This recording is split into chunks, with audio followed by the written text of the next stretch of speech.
I like the view of the cows from up here. Really? From here I can't see, so it's back too far. I'm thinking I'll open one window over the stairs and open this window, so there'll be 5. I think that would be more light. I gotta measure these and see if we can buy some cheap windows. That are that size. Yeah, without reframing. Mm-hmm. Without having to make custom ones. Yeah. Yeah. They can't be, I mean. I think they're 2 foot square or something like that. Yeah, I mean, there's they gonna don't be seem something. complicated. But, well. Size. I mean, they don't seem like a complicated size, you know, it's not like No, they should be standard size. It's not like they're curved. No, and it'd be nice to go to get the divided lights, but you might have to go fake. Oh. Yeah. Yeah. Although divided lights on a barn seem kind of weird. Or, well, the original ones were the double. Oh, with those. the single. Yeah, so yeah, I mean, I don't think they do a 2 foot square casement. Awning would be nice. Awning would be nice. Or do we do the barn windows? Oh, that tip in? the ones that tip in. Yes, yes, yes. Yeah, the ones that tip in. We'll have to look at that. Yeah. But then do we want them tip in? Anyway. Oh, people and be can in the walk space in. and people catch them along Yeah, the good point. lane here. So many things to consider. So many things to consider. Welcome to the 3rd episode of The Farmer and the Cheesemaker. We're here in the hayloft where we've been having the public dinners. Public? Public? Well, it's open to the public. The Cowside Supper. And we're having a power breakfast again. And this is leftovers from this past Cowside Supper. So we have some buckwheat polenta and Ratatouille, eggs, and arugula. So, excellent. Yes. Well, I figure if we're going to share our meal, we should share our meal. True. This is Tuesday? It's Tuesday today. Today is Tuesday. Yeah, yesterday was Monday. We had the supper on Sunday. So, insert footage here.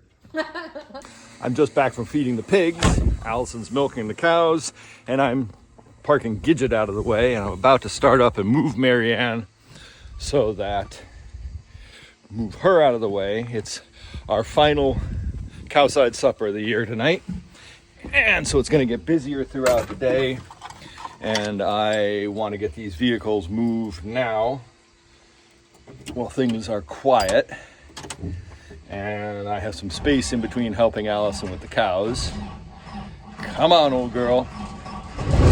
There we go.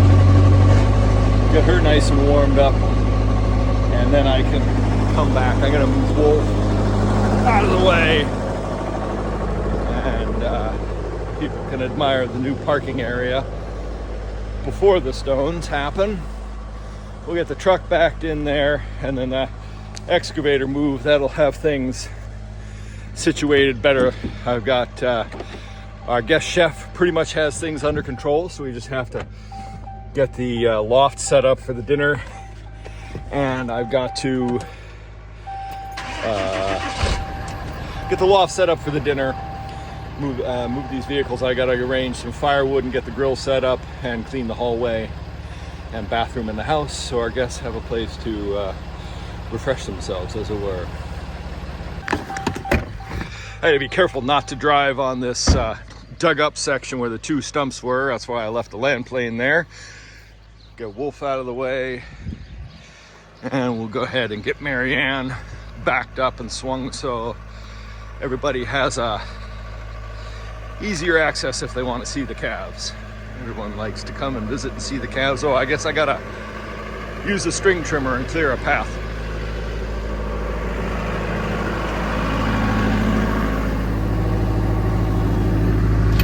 Okay, we're gonna do this mostly blind.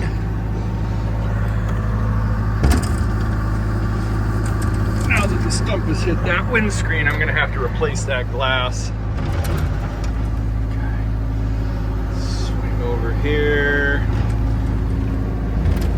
Pick up the blade. We're just gonna,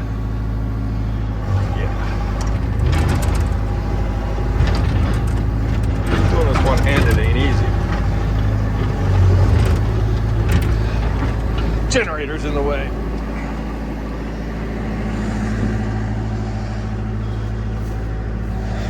Guess I'll drag it over here.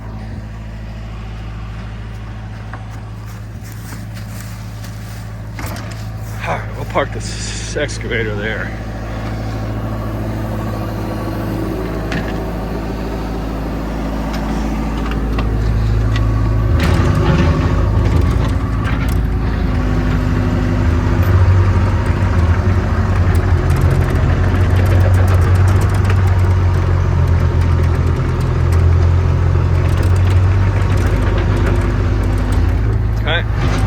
Damage the summer house. Managed to miss the canoe. Bucket out there.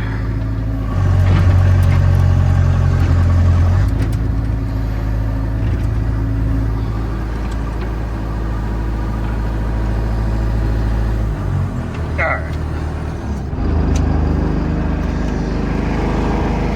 Okay, that gives them a clear path.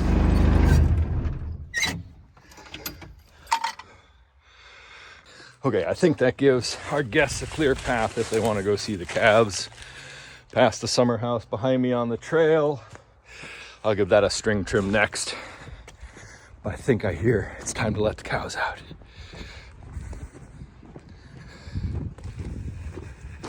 Crack and release. Crack and release. Hey, Dulcie, my dear. How are things? Groovy, groovy. Everybody but AJ. Come on.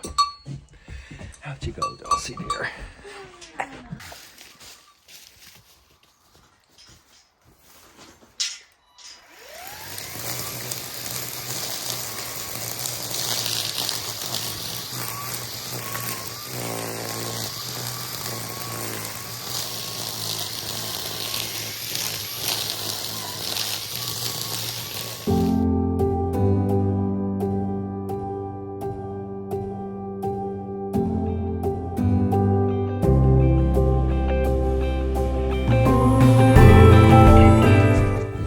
All right, that'll have to do. I can't bring myself to cut any more of the grass.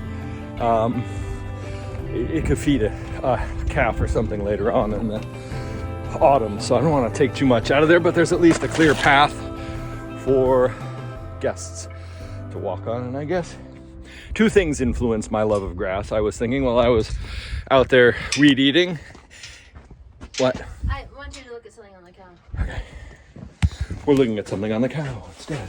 So, feel this lump right here Oh. on my finger? Oh dear. What is that? There's a lump. I think it's just a cow lump. I think it's a bump or something. It looks like a scab, something that was cut and scabbed over.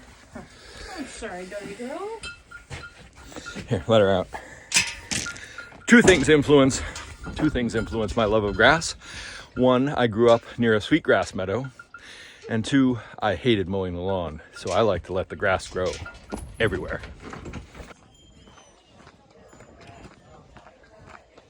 Sunset spectacular.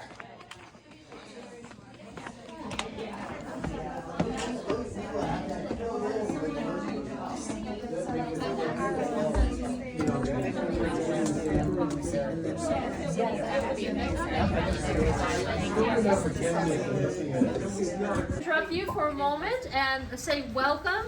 Thank you for joining us on this October evening for the last Cowside Supper of this. What year are we? 2023. Season. Oh God! And we are so excited to have Chef Krista Kern with us. It's actually our first time having her cook at the farm, and I have eaten her food. I don't know if any of you have ever had her ice cream. So she has a place in addition to the Purple House. She has a place called Fresca and the Honeybee, which is at the South Day Lake swimming hole. She doesn't just make ice cream; she makes ice cream. And yes, tonight dessert will actually include some of her famous ice cream. That's really why I brought her here. Is for ice cream. It wasn't for us. No, it was for me. Yes, anything I do here, it's always for me. There are some new faces here and some familiar faces, and I'm always glad to see when we have a mix of new folks and returning folks. So the man behind the camera over there is is my husband Neal, and the two of us own and operate this farm. the reason we live here, actually, yesterday was our 7-year anniversary of moving on the farm. Congratulations. Thank you, thank you. And it's pretty amazing, because you look at photographs, you know, of each year and all the changes that we've made here. And when you live with it, it feels like you've made no changes. So it's always important to remember to take photographs as things change, so you can go back and say, oh yeah, look at all the stuff that we've done. So like one of the things that we've done is build the new barn that's just behind this barn. And that has been helpful for so many reasons. But we still are milking in the milking parlor that we built to milk 2 cows. And come this spring, we will be milking 17. I don't know. There are going to be too many cows. Anyway, so we had to build a new milking parlor. So I was pointing out to the couple sitting over there. They're sitting underneath the pipes that are part of the future expansion of the new milking parlor. So it's you're dining amongst our growth, as it were. You're also dining amongst our failure. So this is obviously a hayloft. The hayloft is where you store hay.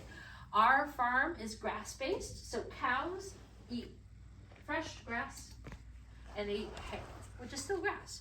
This year, because of all the rain, we did not have the ability to make hay. Normally, this is filled to the rafters with hay by now. Yeah, notice there is none in here. So, combined with not being able to make hay and needing to have suppers not be rained out, because this is the first year in the 6 years we've been running these that we've had rain on supper days.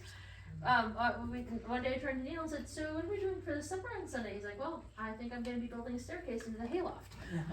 So he did that in a day. Wow.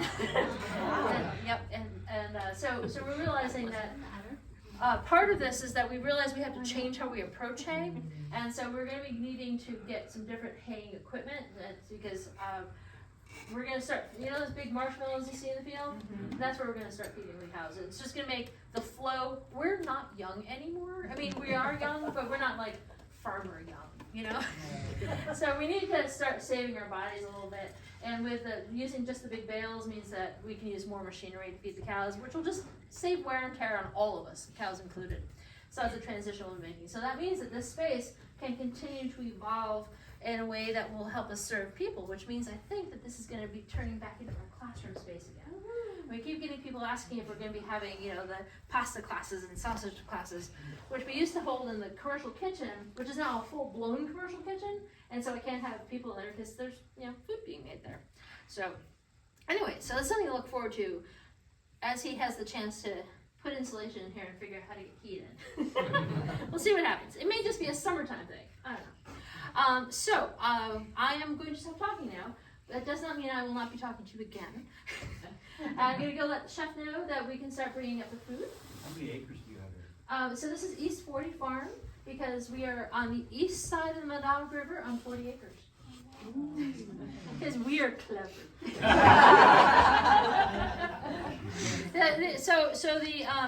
The farmhouse itself was built in 1774. This was one of the original 100-acre plats that started Waldoboro, starting from the village going this way. In the 1950s, they sold off the 60 acres across the way.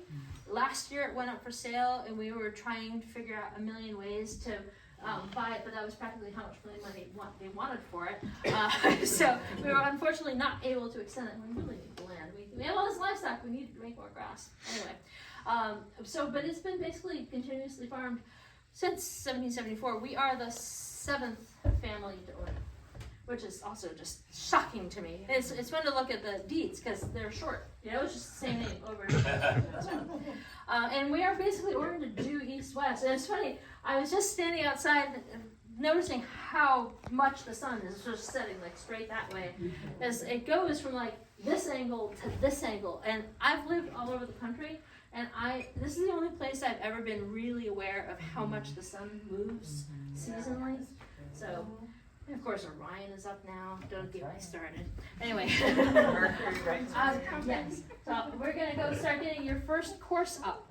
And just holler if anybody has any questions, and does anybody need anything at this point other than food? All right, we'll get on. Okay. See how your parent is facing that way? So you put the opposite, not quite opposite, but just in the middle.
So, what did you do last week?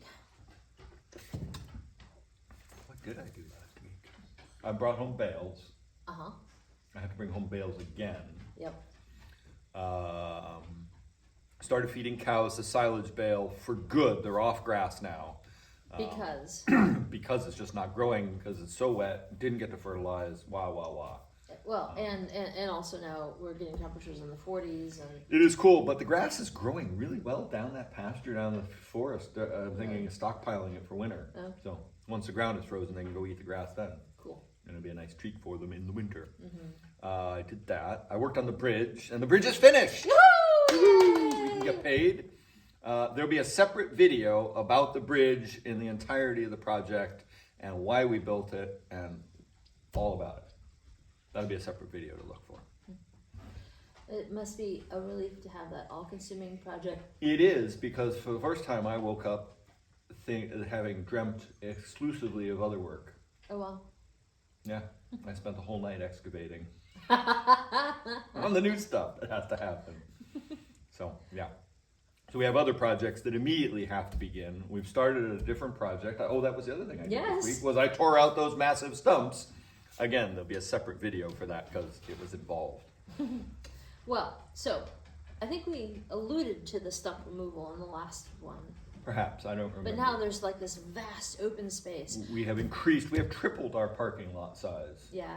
Easily, and made it more useful and gotten rid of rodent habitat and junk and 2 massive stumps that came from trees that we had to take down because they threatened to fall on the buildings. Well, they did fall on the building. Well, one did. Yeah. And that other one almost killed the cows. Yeah. So, yeah. And fell on the Suburban. Oh, yeah. Well, these 2 trees were, since we moved They here, were a menace. constantly dropping limbs. They were green ash, very short-lived, fast-growing species of tree. Except they were very popular with the bald eagles. So frequently I would look out of the creamery window and there would be bald eagles sitting in them. Yes. That was kind of cool. And very brittle in their old age. So we had to get rid of them. They threatened to crush cars and buildings and cattle. But the stumps have been there for a few years now, and the stumps were bigger than this table. I mean, Yeah, one stump the excavator could barely lift, and it can lift most things. So it was huge. Yeah. And So Neil says we've tripled our parking, but also from like a farm work flow side of things, he can now. So one of these times when we do the walk around tour, you'll see the barn area is at the top of the hill, and everything goes down from there. So like when we're loading pigs to be processed, the trailer gets back down this hill, and it's just been this warren of obstacles of things. Trying to navigate and get around those 2 stumps has been a pain, and bringing hay And trailers bringing hay in trailers here, in, and yeah. turning vehicles around that have trailers. It's just been a UPS is nightmare. gonna love us. Yes, yeah. There was literally a truck width area that he could back, the UPS driver can back into to turn around here. Now he doesn't have to worry as long as there's nothing cool parked there. These are the things that we think about. That are exciting to farmers. Because also, going forward, we can get the cement trucks and the gravel trucks in here when we're building the parlor. The truss guy won't chew us out for having to navigate around.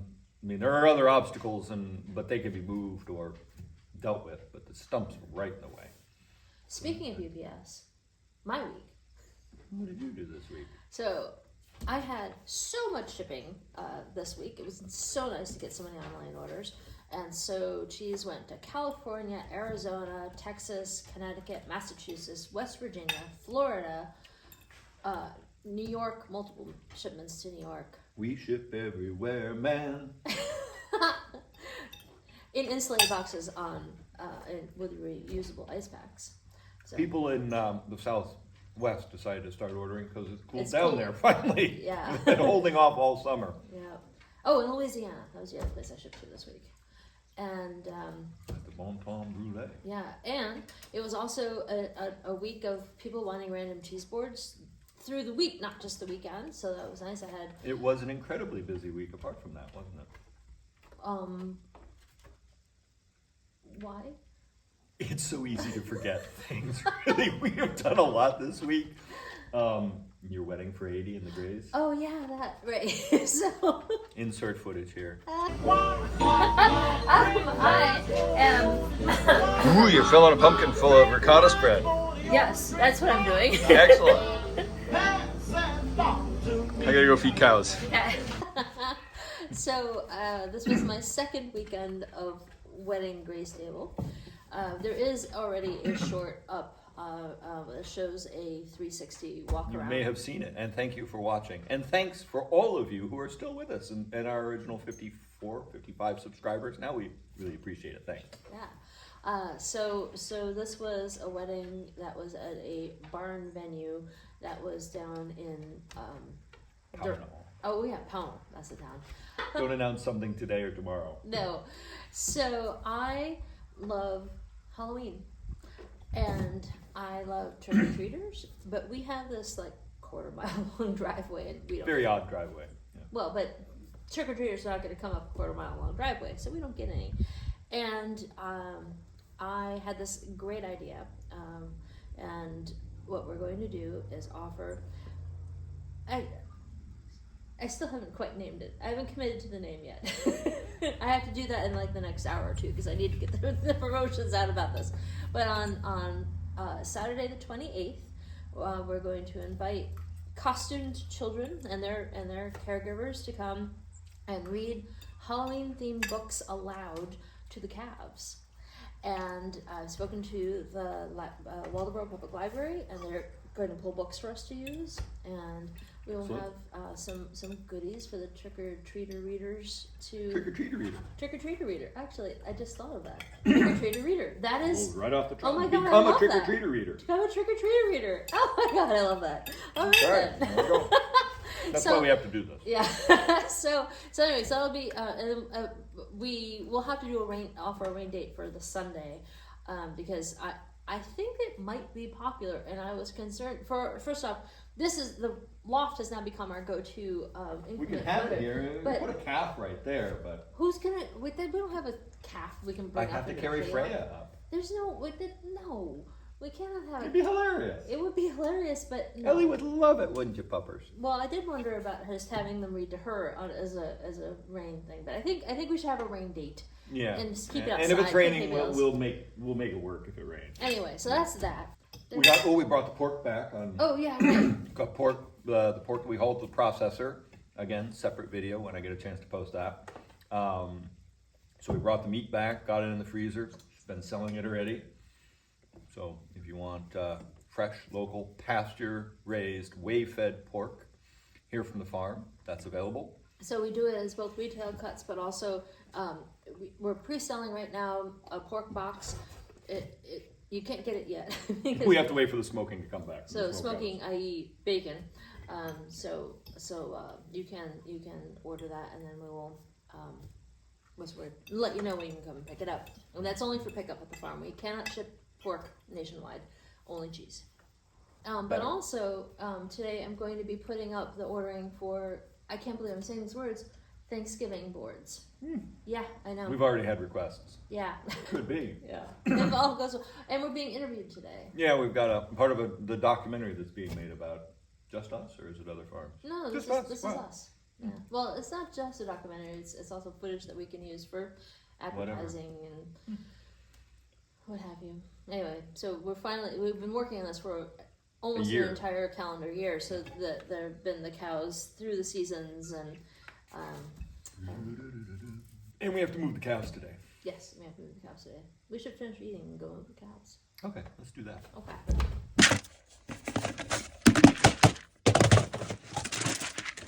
Okay, I am just getting grain for the babies. And some of you may wonder, I'm going to head over and feed it to them as a way of distracting them so we can move them. Some of you may wonder why we're feeding grain to our calves. And the answer to that is it was such a wet, miserable year. We couldn't give them as much grass as we wanted to because things were just too wet and the grass wasn't growing well with all the gray weather. And they just needed some more nutrition.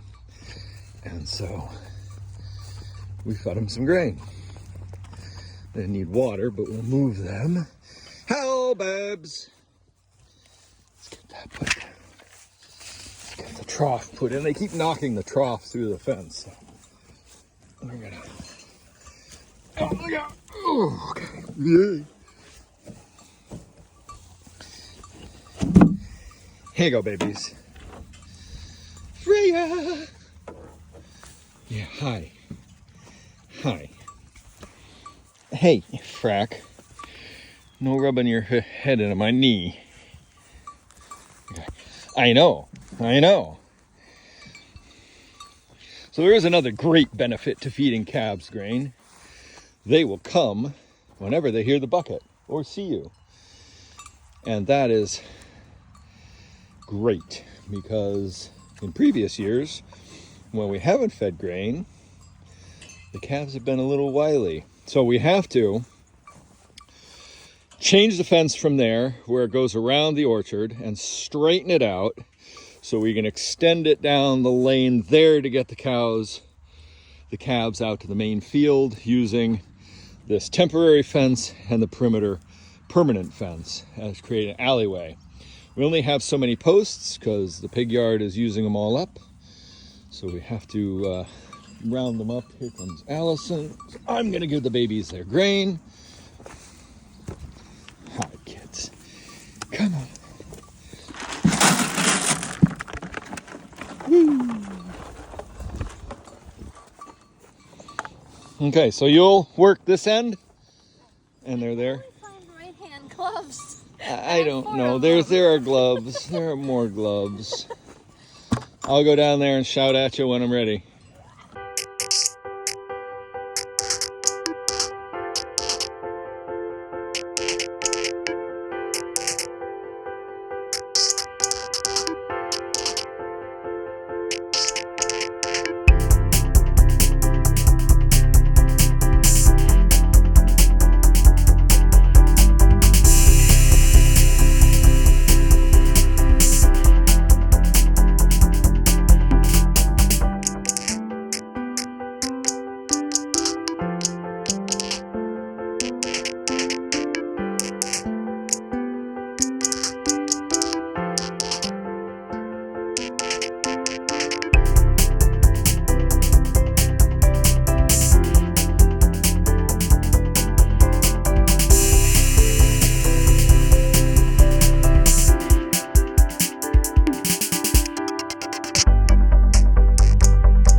Works great. So that was a total thrash, only because, and partly because, we have two different style reels here. A very old, very broken manual reel, and a very newer, well, probably 10 years old, dysfunctional grazing reel that stupid, whatever, this distributor thing keeps coming off, which really is a pain. I'll go back and get the fence tester and test the fence. You can go on about your day. It's looking very Irish around here today. It's that kind of day. Yeah. It's a soft day. At least it stopped sprinkling. For the moment. Okay. That's the calves moved. Probably only a day or so of food out here for them, really. I mean, they got all that. They got this nice patch of clover behind me. They'll munch through this in a couple days. Then we'll have to. In this corner. I don't think they'll try and go out there. It is a little high, but. Okay. Yeah, because I can't see past the round bales or anything. It's kind of a pain. I hate having to carry it up so high. The yarrow has moved out here. Oh, that's good. Over here before. I like a bit of yarrow in a pasture. All right, there we go. A little lane here, set up by the firewood pile. A couple of nice saw logs in there too. Hi, Freya. That's the calves moved temporarily. This is behind the sawmill, and this all needs to get cleaned up this winter and get rid of this firewood pile, make this more of an alley, and then I may permanently fence a lane here. That'd be handy for moving animals behind out this main pasture gate and around. But we've been using it for a few years now to graze the calves.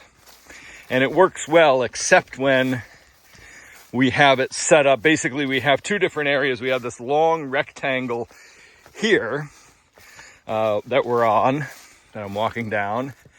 And then we have a broader area, except for the fact that there's some fruit trees in the orchard here that we're trying to not damage with grazing.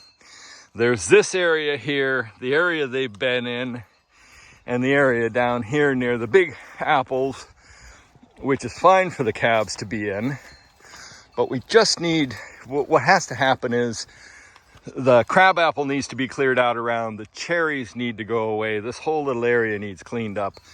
And then maybe just fence out the trees that we don't want them grazing up against. And that would give this an easier flow and make it more permanent, and then we wouldn't be thrashing around trying to race ahead of the calves with fencing when they're pressuring us.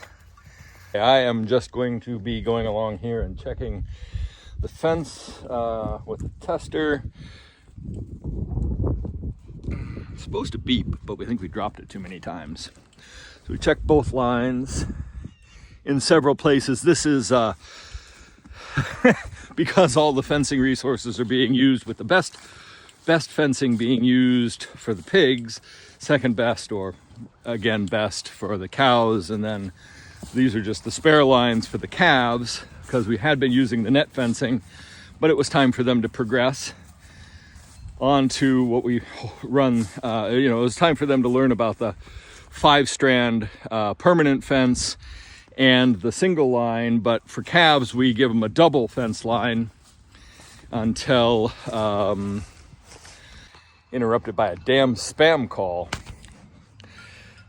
It's amazing. They think they can get away with saying that there's an account under my name when there is no account under my name, and they think that people will fall for that. People must. It's just shouldn't be allowed. So we're just checking the fence. We have 2 lines, just because they are used to that. They are small, and they're used to that net fence. And the permanent 5-strand has 5 strands. So, but for the most part, like you see, the big cows learn that a single divider line is enough to keep them in. Occasionally they will break free. Occasionally I'll forget to get it hooked in one of the pigtails, right, and it'll drop and they can step over it. Or if they're in heat and they're bulling and there's a fracas, they can shove each other through the line. Dang stones everywhere. Kick one out of the way. But that's rare. So it's mainly the calves who dip under the line, and because this is old line, we make sure that we pick away any twigs and things. And I like to check it every this is running 4 and 3, high 3s, high 4s. That's good. That's enough to, it just gives them a zap, just like a bee sting more or less than anything else. And they don't like it, so they stay away from it. And the calves, this group of calves has been really smart. They've learned right away that the fence isn't anything that they really want to mess with, which is great, because I don't want to mess with it, because it hurts me, because I don't know why. When I get hit by the fence, it is vile. I just have to fix this thing here. It's hot, so I don't want to, you gotta kind of, come on. You know what? If I use my knife, it works better, because I got it better. There we go. Just twist that down. That's good. I'm going to move this up. Oh, come on. All right. I'm just going to move this up here to the hill here. Relocate that. That's better. And that is the calves moved, which is big. And we'll just put the fence tester back where it lives, so it's there for the next time.